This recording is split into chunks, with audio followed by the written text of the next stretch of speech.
It seems you want me to rewrite a very long, detailed story about a fictional character named Timothy Caldwell, but using simpler language and keeping the length about the same.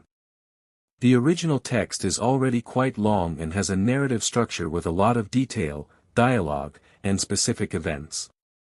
Rewriting it to be simple words and same length is a bit contradictory. Simple words usually mean a shorter, more direct sentence, and maintaining the same length would require adding a lot of extra, perhaps unnecessary, detail. For this rewrite, I will focus on simplifying the language and sentence structure while preserving the key events, character motivations, and the overall narrative arc of the original story. The goal is to make the story more accessible without losing its substance. I'll maintain the suspense and key plot points, but I'll use more common vocabulary and less complex phrasing. I will also break up some of the longer paragraphs to make the text easier to read. The boy science couldn't explain. In the summer of 1867, in a small town in Missouri, an 8-year-old boy named Timothy Caldwell became the focus of a strange medical case. The local doctor, Samuel Harding, filled 3 journals with notes about a child whose actions didn't follow any rules of human nature. Timothy looked like a normal, nice boy, but underneath, there was something that 19th-century medicine couldn't understand. Over 6 months, 3 people and dozens of farm animals died in strange accidents near Timothy. Dr. Harding saw a darkness in the boy that was hard to believe. The Caldwell family. Timothy's story began with sadness. The town of Sedalia was still healing from the Civil War. The Caldwell farm, once a good place, had been hit hard by death. Timothy's father, a soldier, died, and his mother died from an illness.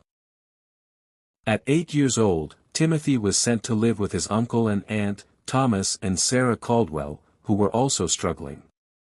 Thomas was a hard man, and Sarah was bitter.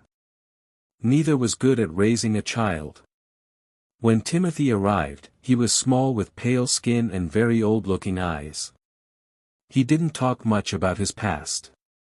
He was always polite, saying, "Yes, sir," and "Yes, ma'am," and never complained about work or punishment. To everyone, he seemed like a perfect child. The doctor's unease. Dr. Samuel Harding first met Timothy in June 1866. The doctor was good at reading people, and something about the boy made him uneasy. Timothy was respectful and looked the doctor in the eye, but his gaze felt like he was studying the doctor, not just talking to him. Mrs. Eleanor Patterson, a neighbor, also found the boy odd. Timothy worked from morning till night without stopping to play, like a little machine, she told her husband. Her chickens also became nervous whenever Timothy was near their fence. They seemed to sense something wrong with him. The deaths begin. The first death happened in August 1866. A 5-year-old girl named Mary Fletcher drowned in a shallow creek. Timothy was the one who found her body. He ran to her home, looking upset but speaking with very clear detail about how he found her. Dr. Harding found it strange that a scared child could be so specific. When Mary's family thanked Timothy, he was polite, but Mrs. Patterson noticed his eyes were dry and watchful during the funeral, even when others were crying. 3 weeks later, the second death occurred. An old man named Henrik Larson, known for being sure-footed, was found dead at the bottom of a 40-foot cliff. Again, Timothy found the body. He said he saw the old man's hat and found him after climbing down. Timothy said maybe the old man was stung by bees and fell. Dr. Harding found this explanation believable, but he was bothered by the fact that the dead bees were only at the bottom of the cliff, and the beehives at the top were untouched. The third death was the most disturbing. A 6-year-old boy, Jacob Mills, disappeared while playing. Timothy volunteered to help search. After 4 days, he found Jacob in a hidden, abandoned well. Jacob was alive but died soon after. Dr. Harding found it odd that Timothy, a child, could find such a secret spot. Even stranger, when the doctor observed Timothy during Jacob's last hours, he saw the boy watching the dying child with an intense, scientific look, not sadness.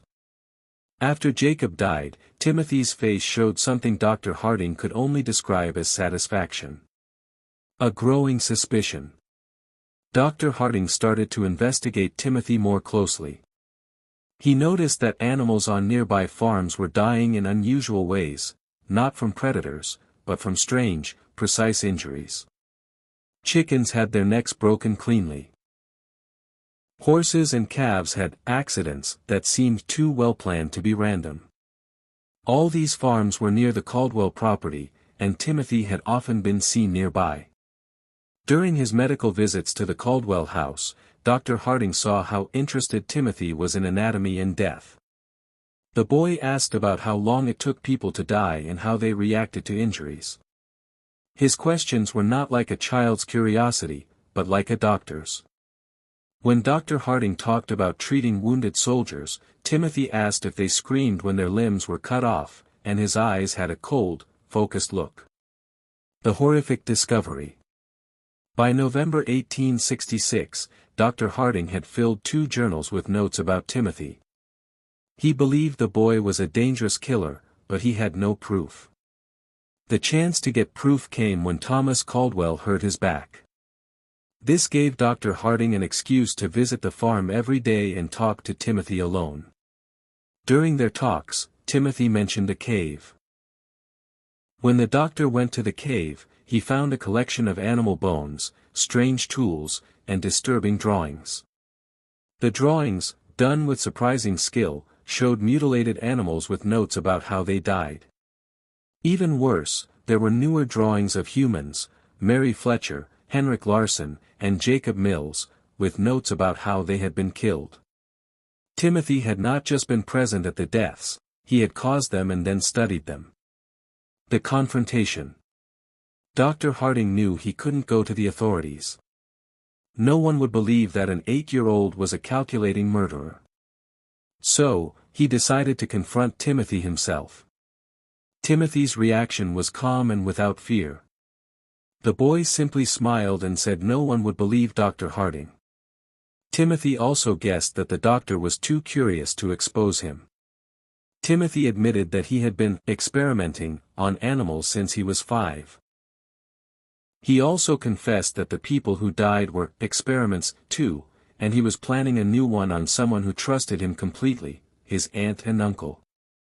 That night, Dr. Harding went to the sheriff, William Crawford. He showed him the drawings and explained his fears. The sheriff agreed to watch Timothy.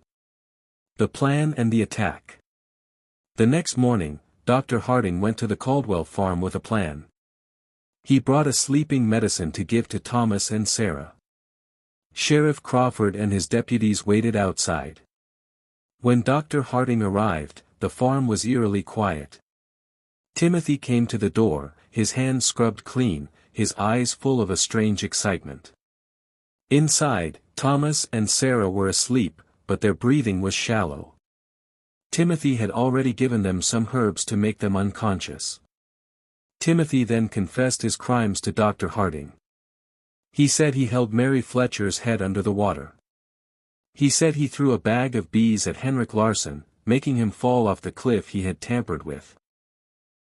He also admitted to luring Jacob Mills into the well and visiting him every day, giving him just enough water to keep him alive for 4 days so he could study the effects of slow death. Timothy then revealed his final plan.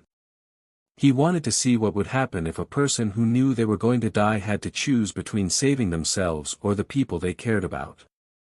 He told the doctor that his plan involved Dr. Harding himself and his aunt and uncle. Dr. Harding pulled out a gun, but Timothy was not afraid.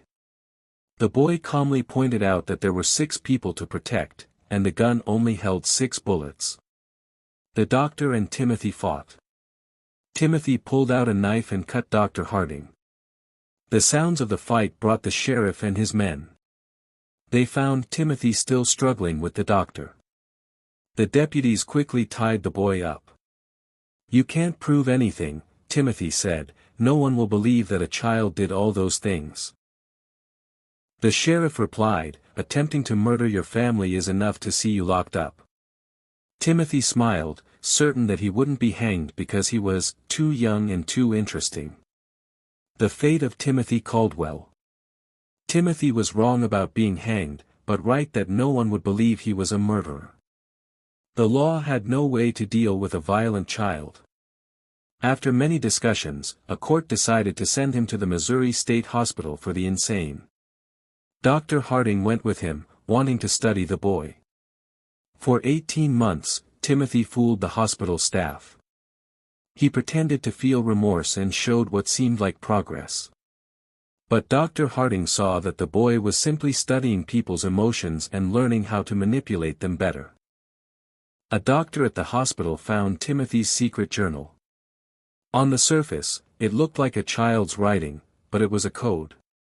When she broke the code, she discovered Timothy was not getting better.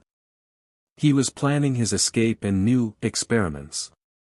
In the summer of 1868, Timothy disappeared. The official report said he escaped, but Dr. Harding believed it was part of a careful plan. The boy had learned how to use the hospital's rules and the psychology of its staff against them. For the rest of his life, Dr. Harding collected reports of strange deaths and accidents across the Midwest that seemed to match Timothy's methods. He believed that Timothy had survived and was now an adult, a dangerous person who understood people better than anyone else. The case of Timothy Caldwell changed how people thought about crime and childhood. Dr. Harding's journals were saved, and they continue to raise disturbing questions about whether some people are born without a sense of right and wrong. The Caldwell farm was abandoned, and Thomas and Sarah lived under new names for the rest of their lives, always afraid that Timothy would return.